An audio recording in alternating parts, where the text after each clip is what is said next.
Doctor Mohammad Yunus, আপনাকে আমাদের অনুষ্ঠানে স্বাগত জানাই। আপনাকে আরো জানিয়ে রেখি আমাদের সাথে আমাদেরকে সময় দেওয়ার জন্য।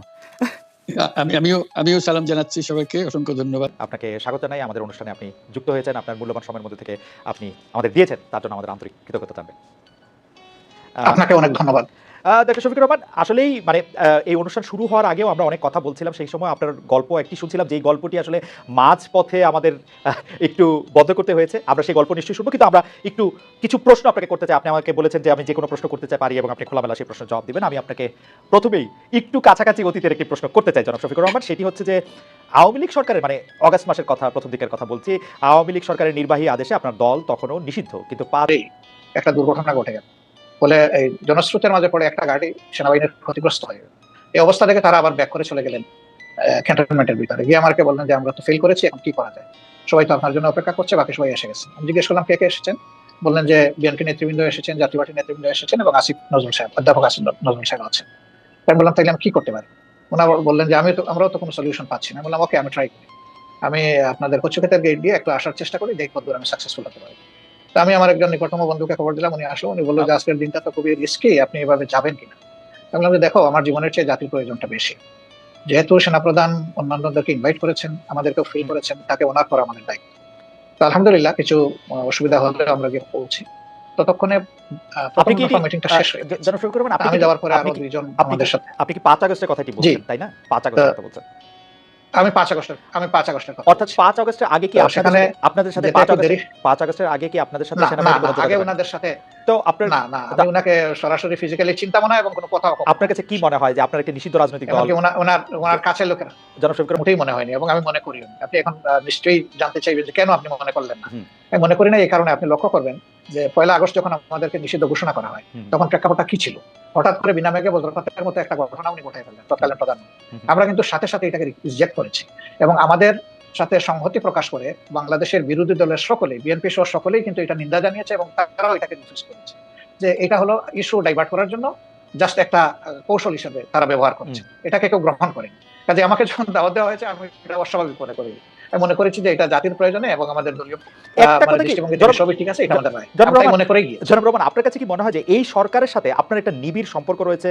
বা অনেকে এটাও বলে থাকেন যে আন্দোলনটি হয়েছে আওয়ামী লীগ সরকারের বিরুদ্ধে। অবশ্যই আওয়ামী লীগ সরকার ফেসিস্ট একটি সরকার ছিল, যে সরকার 15 বছর ধরে মানুষের গণতান্ত্রিক অধিকার হরণ করে রেখেছিল, কিন্তু এই সরকারের বিরুদ্ধে যে আন্দোলন হয়েছিল সেই আন্দোলনে কি জামায়াত ইসলামের একটা বড় ভূমিকা ছিল?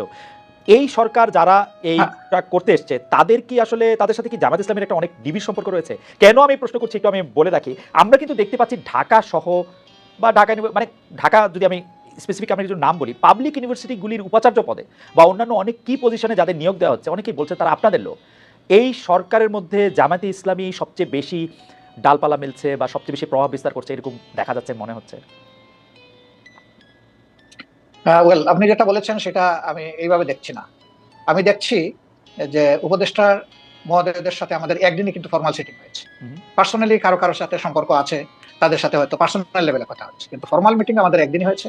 যেদিন প্রথমে বিএনপিকে ডাকা হয়েছিল, তারপরে আমাদেরকে, এরপরে অন্যান্য দলকে একত্রে ডাকা হয়েছিল। 3টা স্লটে তারা কনভারসেশন করেছিলেন বা ভিউজ এক্সচেঞ্জ করেছিলেন। আমরা সেখানে একটা কথা বলেছিলাম যে এখানে ব্যাপক সংস্কারের প্রয়োজন হবে, 15.5 বছরের অনেক জঞ্জাল সৃষ্টি হয়েছে, তো ক্লিয়ার করা লাগবে। আমাদের কথা একটাই থাকবে যে আপনাদের আক্রমণ বা আইন হাতে তুলে নেওয়া, আমি আগেই বলেছি যে এটা আমরা সমর্থন করি, কিন্তু কেউ যদি পারপিট্রেটর হয়, যদি মানুষের উপর জুলুম করে, মানুষের অধিকার নষ্ট করে, যদি দেশের টাকা লুণ্ঠন করে বিদেশে পাচার করে, তাহলে তার তো বিচার হতে হবে, তার বিচার হওয়াটা উচিত। এটা এ কারণে নয় যে তিনি মুক্তিযুদ্ধের পক্ষের বা বিপক্ষের, বরঞ্চ যদি কেউ কিছু করে থাকে তাদের অন্যায় আচরণের কারণে তাদের সাথে এটা হচ্ছে। তাও আমরা বলবো যে এটা আইনের মাধ্যমে হওয়া উচিত, যথাযথ কর্তৃপক্ষের মাধ্যমে হওয়া উচিত, কারোই আইন হাতে তুলে নেওয়া উচিত নয়। এই জন্য আমরা এবারকার চেঞ্জের সাথে সাথেই আমরা একটা আহ্বান জানিয়েছিলাম যে আমরা আইন হাতে তুলে নেব না এবং আমরা কোনো প্রতিশোধ নেব, বরঞ্চ আইনের কাছে আমরা যদি কাউকে মনে করি যে সে অপরাধী বা দুষ্কৃতিকারী, আমরা আইনের কাছে তাকে তুলে দিতে সহায়তা করি। এটা কিন্তু মুক্তিযুদ্ধের কারণে আমাদের একজন সমর্থক জড়িত, নেতা কর্মী জড়িত থাকা তো দূরের কথা, একজন সমর্থক জড়িত নেই। ওকে, একটা এই প্রসঙ্গে আসি ডক্টর শফিকুর রহমান, যে রাজাকার বিষয়ক শেখ হাসিনা একটি বক্তব্য কেন্দ্র করে ছাত্র আন্দোলনের মোড় ঘুরে গিয়েছে, এটি অনেক বিশ্লেষকই বলছেন।